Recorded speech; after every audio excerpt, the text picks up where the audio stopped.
ओम नमः शिवाय। जय श्री राम। राधे राधे मित्रों, कैसे आप सभी लोग। आशा करता हूँ हमेशा की तरह आप लोग कुशल मंगल से होंगे, अच्छे से होंगे, स्वस्थ होंगे, दूसरों की सहायता कर रहे होंगे और अपने परिवारजनों मित्रों के साथ खुशी खुशी जीवन व्यतीत कर रहे होंगे। ऐसी दुआएं मनोकामना मैं आप लोगों के लिए भगवान से हमेशा से करता हूँ। मैं अंकित आप सभी लोगों का आपके अपने चैनल में हार्दिक स्वागत करता हूँ, अभिनंदन करता हूँ। तो दोस्तों, आज आपके सामने फिर से प्रस्तुत हूँ कल की पुराण के एक और अध्याय को लेके। आप लोगों का बहुत प्यार मिल रहा है, इसी तरीके से अपना प्यार बनाए रखिए, ठीक है। मुझे मोटिवेशन मिलता है कि और भी चीज़ें, कथाएं आप लोगों के सामने रहस्य सुनाऊं।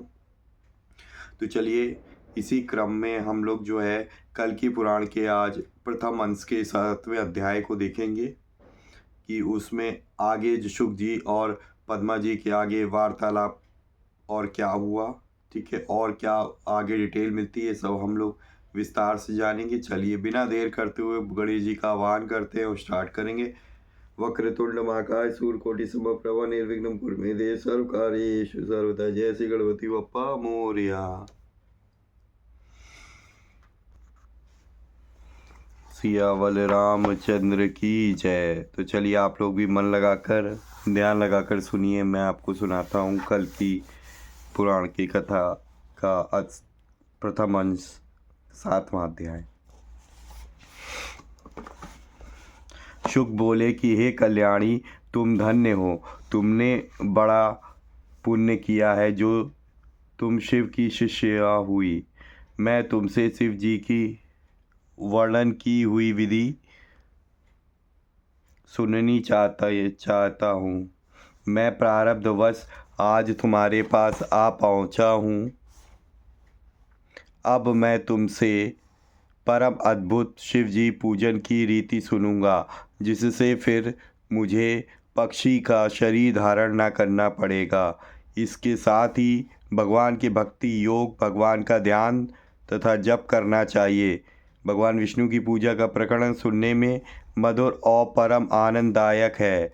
पद्मा बोली कि हे शुक, शिव जी की वर्णन की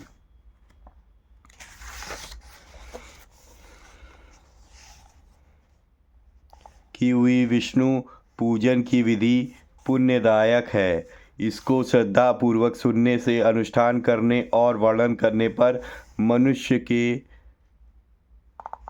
गो त्याग, गुरु हत्या और ब्रह्म हत्या आदि पातक शीघ्र ही दूर हो जाते हैं। शुक, शिव जी ने जैसी बताई थी वह अब मैं तुझे सुनाती हूँ। सावधान चित्त होकर सुनो। मनुष्य प्रातःकाल के समय स्नान और नित्यकर्म करके पवित्रता के साथ हाथ पैर धोकर तथा आचमन करके अपने आसन पर बैठे। फिर एकाग्रचित्त होकर पूर्वाभिमुख हो बैठकर अग्न्यास भूत शुद्धि और विधि पूर्वक अर्घ स्थापन करे। तदंतर केश कृत्य न्यास आदि के द्वारा तन्मय होकर और अपने को विष्णुमय भावना करके हृदय में स्थित विष्णु भगवान को मन से कल्पना किए हुए आसन पर स्थापन करे। तदंतर मंत्र ओम नमो भगवते वासुदेवाय का उच्चारण करते हुए पाद्य अर्घ्य, आचमनीय, स्नानीय वस्त्र और भूषण आदि सामग्री से पूजन करके हृदय रूपी कमल के मध्य में स्थित प्रसन्न मुख भक्तों को इच्छित फल देने वाले दिव्य रूप भगवान विष्णु का चरण कमल से लेकर केश पर्यंत ध्यान करें। ध्यान की समाप्ति होने पर ओम नमो नारायणाय स्वाहा इस मंत्र का उच्चारण करके आगे कहे हुए मंत्र स्त्रोत का पाठ करें। योग सिद्ध पाए हुए विचारवान पुरुष सदा जिनका ध्यान करते हैं, जो लक्ष्मी के आश्रय हैं, जिनके भक्त स्वरूप भ्रमर तुलसी से व्याप्त रहते हैं, जिनकी अत्यंत लाल वर्ण नखों वाली अंगुली रूप पत्र से गंगा जल चित्रित हो रहा है, उन श्रीहरि के चरण कमलों का मैं आश्रय लेता हूँ। भगवान विष्णु के जो चरण कमल गुथी हुई मणियों के समूह से और राजहंस के समान शब्दायमान सुंदर निपुरों से शोभायमान हो रहे हैं, जो पीतृवस्त्र के अंचल से चंचलतामयी पताका की समान शोभायमान हो रहे हैं, जिनके सुवर्ण के बने हुए 3 मुख वाले वलय खंडुए की कांति फैल रही है। उन श्री हरि के चरण कमलों का स्मरण करता हूँ, जो जंघाएं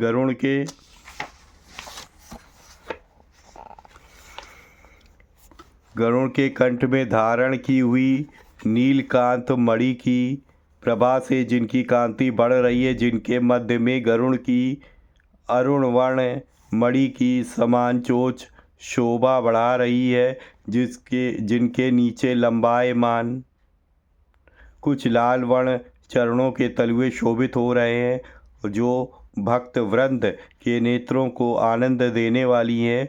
उन हरि के दोनों जंघाओं का मैं स्मरण करता हूँ। उत्सव के समय धारण किए हुए कंधे पर धरी हुई बिजली की समान पीत वस्त्र के विचित्र वर्ण की प्रभा से जिनकी दोनों जंघाएं रंगी हुई हैं, गरुड़ जी के चंचल मुख से निकले हुए सामवेद के गाने से जिनका महात्म बढ़ गया है, ऐसे विष्णु भगवान के दोनों जानू का स्मरण करता हूँ, जो ब्रह्मा, यम और कामदेव का आधार सत्वादि त्रिगुण प्रकृति पीत और विचित्र वस्त्र रूप से जहाँ निवास करती हैं, जीवों के बीच का आधार युक्त दुकूल वस्त्र वहाँ शोभा पाता है। वह गरुड़ की पीठ पर स्थित विष्णु भगवान की कमर का मैं ध्यान करता हूँ, जिसमें त्रिवली शोभा पा रही है, जहाँ गोल नाभि रूप सरोवर में ब्रह्म का जन्म स्थान रूप कमल खिल रहा है, जहाँ नाड़ी रूप नदियों के रस से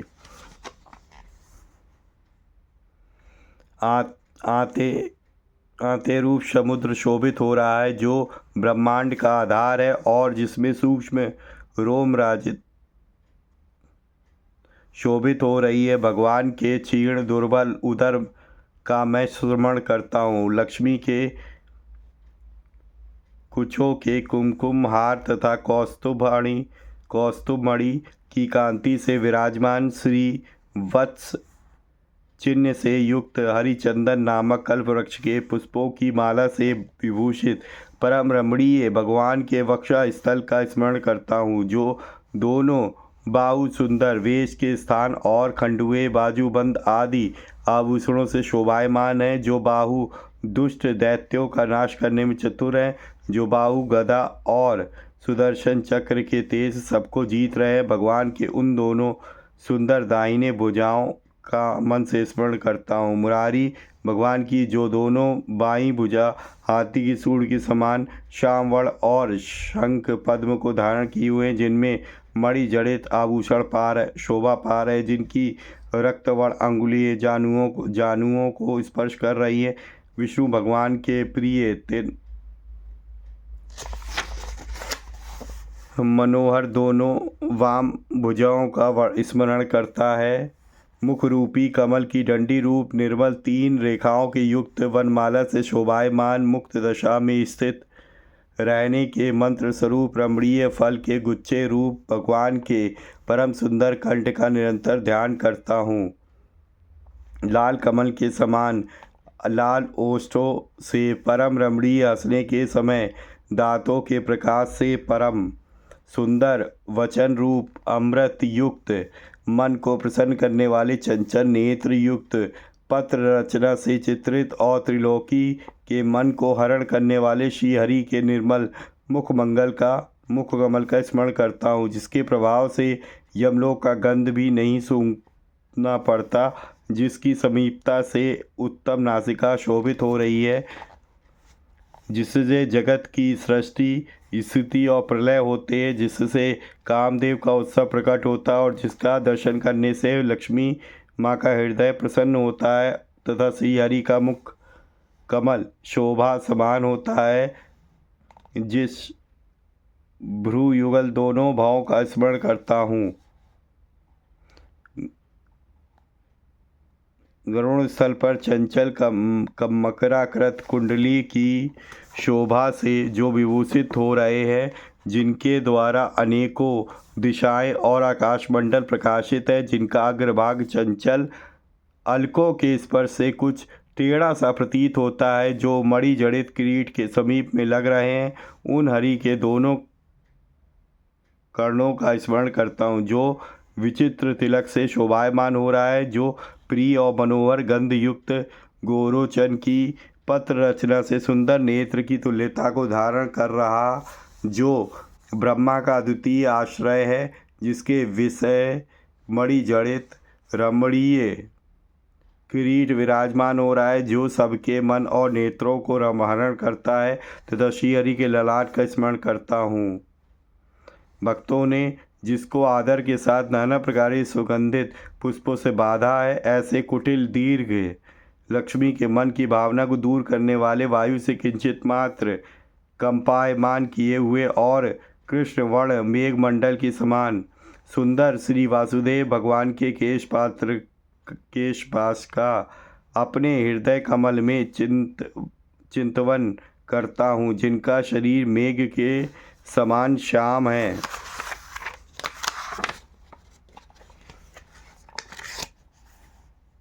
जिनके दोनों नेत्र चंद्रमा और सूर्य के समान है, जिनकी दोनों भौं इंद्रधनुष के समान है, जिनकी नासिका लंबी है, जिनके नेत्र कमल के समान विशाल है और जिनका पीत वस्त्र बिजली के समान है, ऐसे अद्भुत मूर्ति भगवान विष्णु की मैं शरणागत हूँ।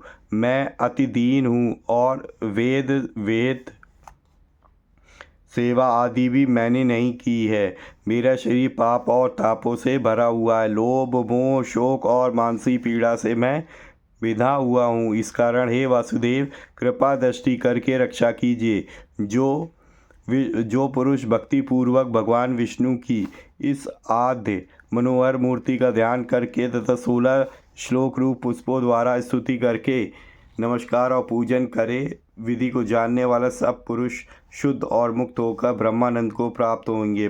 पद्मा का कहा हुआ यह शिवकृत शिव जी का उपदेश किया हुआ अति पवित्र धन, यश, आयु और स्वर्ग रूप फल देने वाला परम कल्याण का स्थान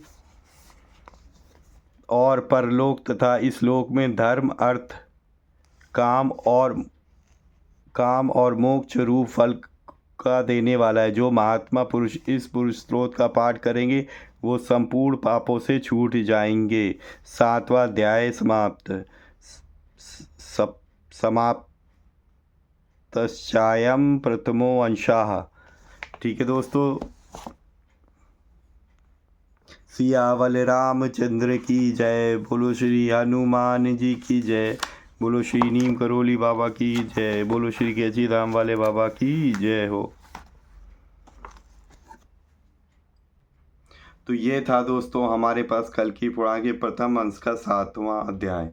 तो दोस्तों आज यहाँ पे प्रथम अंश समाप्त होता है और कल से हम लोग जो है द्वितीय अंश के अध्यायों को देखेंगे। तो उसमें भी हमारे पास मल्टीपल अध्याय होंगे, दूसरे अंश में भी, फिर तीसरा अंश, चौथा अंश, इस तरीके से। तो बहुत बहुत धन्यवाद। अच्छा लग रहा है आप लोगों को, कि आपको अच्छा लग रहा है, तो मुझे भी आप लोगों को सुनाने में बहुत अच्छा लग रहा है, क्योंकि इससे मोटिवेशन मिलता है।